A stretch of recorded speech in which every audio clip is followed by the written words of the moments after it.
ecco. Ancora? Tutti e tre. Grazie. Stai... Mamma mia. Porca vacca. Adesso voglio fare una... Guarda, È qui. È in mezzo qui. guarda il mio... Cosa c'è? Cosa c'è qua? Vuoi che andiamo via di qua?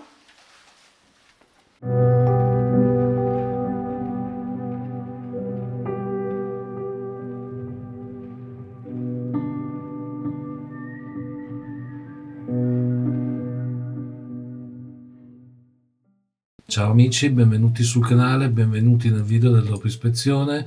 Bellissima esperienza con i nostri amici del Reef Paranormal, è stata una bella uscita. Davvero una bella collaborazione. E potremmo anche dire che si può benissimo ripetere, Assolutamente perché sì. è stata davvero una bella unione. Una Sì, bella unione, sì. poi insomma persone che non hanno proprio 15 anni, ecco, No, quindi esatto. sono nostri coetanei, per cui c'è un'interazione logicamente più affinata, insomma. Assolutamente sì. E quindi facciamo i nomi: Marcello, Mary e e Lori. Lori. Io faccio Lori, Mary, faccio sempre casino, comunque me li ricordo bene di sicuro.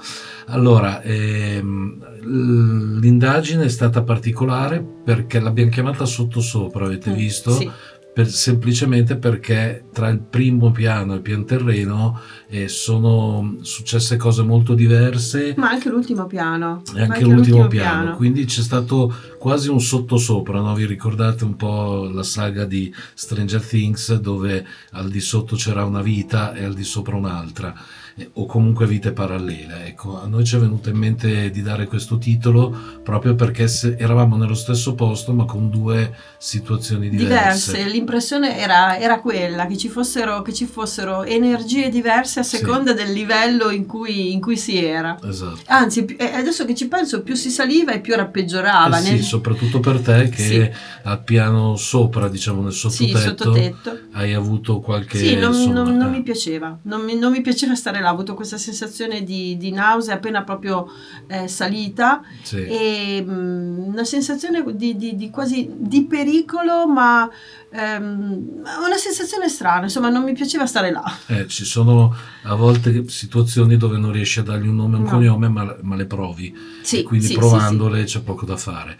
Per quello che riguarda l'indagine in sé, i riscontri, allora, per quello che riguarda i cosiddetti EVP, no? O voci che si sentono, rumori particolari che si avvertono, ce ne sarebbero due, anche se stiamo molto coi piedi di piombo, soprattutto per il primo che vi dico, sia quello del rimbombo, che ho avvertito, cioè che abbiamo avvertito solo in fase di montaggio, perché lì non si è accorto nessuno, né noi né i ragazzi. Ed era praticamente un rimbombo, insomma, una sorta di vibrazione, di sorta interferenza, di vibrazione, quando si stava scendendo, almeno stavo io scendendo prima che poi scendesse Marci nel cunicolo che poi portava a quel sotterraneo, che però era inaccessibile perché c'era un cratere, quindi andare giù era molto pericoloso. E l'altro, chiamiamolo EVP, era una sorta di parola, sussurro, bisbiglio, che può darsi che siamo stati noi, non abbiamo la certezza che la cosa fosse scaturita da un fenomeno paranormale. Per cui insomma in soldoni non è successo nulla. Gli strumenti, esatto, non è successo nulla a livello di EVP, certo. Per quanto riguarda noi, ovviamente, poi per ogni cosa in più, per ogni altra cosa rilevata, ovviamente vi rimandiamo al video che i ragazzi del Reef hanno fatto, e vi mettiamo il link in descrizione. Ma gli strumenti giustamente hanno fatto feste proprio, perché soprattutto in concomitanza con Francesca sembrava che non che ce l'avessero con lei, ma che ci fosse qualcosa incuriosito da lei, ecco, forse questo, e poi sempre sotto le porte, ma ormai questa è una costante. Anche, i passaggi hanno questa fama. Per quel che mi riguarda, penso di voler affermare a gran voce che il libro è il mio strumento prediletto. adoro questo modo di comunicare con l'entità, che non vuol dire che ogni volta ci dicono qualcosa, assolutamente, ma tra i tanti strumenti che abbiamo a disposizione o che vorremmo avere a disposizione, che mi incuriosiscono e che in alcune parti sto anche provando, il libro è quello in cui ricado sempre piacevolmente, è un modo che ho di comunicare forse più vicino a me, ovviamente. Certo, e come avete visto abbiamo messo sulla scala un nuovo strumento, anche qui vi ringraziamo perché grazie alle vostre donazioni ci siamo potuti permettere uno strumento in più nel nostro archivio, nel nostro zaino, nel nostro zainetto, da infilarci dentro, e si tratta del REMPod, che è praticamente la sua versione più piccola, perché poi il REMPod c'è nella versione fatta a barilotto con le antenne. Con l'antenna, ecco, sì. questo è identico, praticamente identico, ma però è più smart, fatto come un K2. è tascabile, veramente tascabile perché ci sta in tasca. Sì.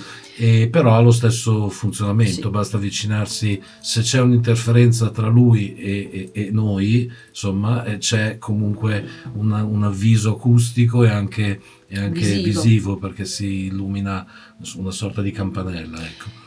Volevo fare un breve riassunto su quello che è stato su quelle che sono state le nostre sensazioni, e cioè abbiamo detto proprio il sottosopra, no? Questi livelli tra virgolette energetici. L'impressione è che al primo piano terra, diciamo così, piano terra, quello appena entrati, ci fosse un'energia più curiosa e più positiva, più buona, ecco. Sì. Mentre invece più si saliva, più aumentava la scocciatura dell'entità, perché al secondo piano, dove eravamo al primo piano, insomma, dove eravamo in questo enorme salone, bellissimo, le risposte che ci venivano date erano risposte appunto scocciate, come poi ha detto Francesca alla fine del video, ci fossero i nobili, no? Ci fossero i padroni che si chiedevano chi eravamo e perché eravamo andati a disturbarli. Il mio malessere all'ultimo piano non lo voglio giustificare con una presenza più che negativa, assolutamente no, ma probabilmente c'era qualcosa che non andava, insomma. Però questa divisione è stata, penso, avvertita da tutti, adesso escludendo il sottotetto, ma il primo piano e il piano terra, esatto, abbiamo tutti avuto questa sensazione, come se al piano terra ci fosse la servitù che stava girando e sopra la nobiltà, ecco. Sì. Tra l'altro la cosa curiosa, avete visto, Mary aveva uno strumento molto vicino, molto simile al nostro Alice Box che avete imparato a conoscere in queste nelle indagini scorse, che si chiama Ovilus. E Ovilus ha dato in alcuni momenti nomi femminili, tra l'altro il primo nome femminile è uscito dal libro, ed era Cristina. Poi ne sono succeduti altri, Angelica e Margherita, se non sbaglio, esatto, però dall'Ovilus, e quindi anche lì la cosa è curiosa perché sono tutti nomi femminili e usciti da strumenti diversi in momenti diversi, perché il libro è stato fatto a una certa ora, l'Ovilus in un altro momento. Curioso, poi magari ve lo diranno anche quelli del Riff, i ragazzi del Riff, è che hanno praticamente resettato la scheda SD della loro videocamera. Adesso proprio pochi minuti fa mi sono sentito con Marcello e mi ha detto che qualcosa ha salvato, però insomma, se anche avesse salvato tutto, in quel posto nel castello ha avuto questo tipo di problema. Si è resettata la scheda SD, che per chi non lo sapesse è la memoria che si mette nella videocamera per registrare i video che vedete tutti i giorni. Se non ci fosse quella, non ci sarebbe il video. Non ci sarebbe il video. Quindi insomma, anomala questa cosa. Meno male che è riuscito in qualche modo a salvarla, perché se no non poteva portare contenuti. Invece in qualche modo è riuscito adesso non so, ripeto cosa è successo per essere precisi, non so cosa è successo, però so che si è resettata la scheda e poi è ripartita, cose di questo tipo. Per cui sicuramente qualcosa lì c'era, ecco. Sì, qualcosa che ha interferito c'era sicuramente. Un'altra cosa è il sensore di prossimità. Giusto, il sensore di prossimità, avete visto ragazzi, era dove Lara ha fatto il libro, E la cosa, noi non siamo molto esperti in questo senso, però ce l'ha spiegata poi Marcello, ma l'avete anche visto. Era la luce, per intenderci. Era la luce che era per terra, però quella luce si accende nel momento in cui passa davanti qualcosa o qualcuno. È una sorta di REM pod, ma luminoso. Però luminoso, ecco. Esatto. Ecco, la cosa particolare è che io ci sono passato a debita distanza e si è accesa.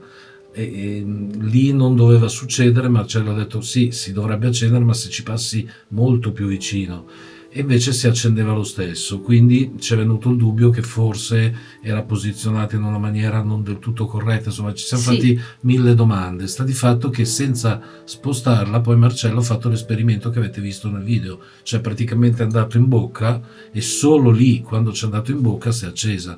Per cui o Marcello è, come dire, incorporeo o sono troppo corporeo io.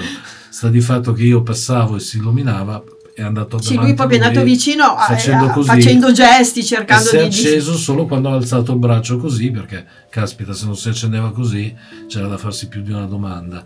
E invece è successo anche questo di anomalo, e secondo me forse è una delle anomalie più grosse. Sì. Altro, ragazzi, non mi sembra di dover dire se non niente. il fatto che la location era stupenda, quello, il posto veramente veramente bello, e con delle interazioni interessanti. L'idea che ci potesse essere un bambino, una bambina o una mamma che girava o che si cercavano a vicenda, da quelle che sono le risposte che ci sono arrivate e con il libro e con l'Ovilus, è un'ipotesi molto forte a cui crediamo, ecco. Crediamo nel senso, ipotizziamo e sembra abbastanza logica.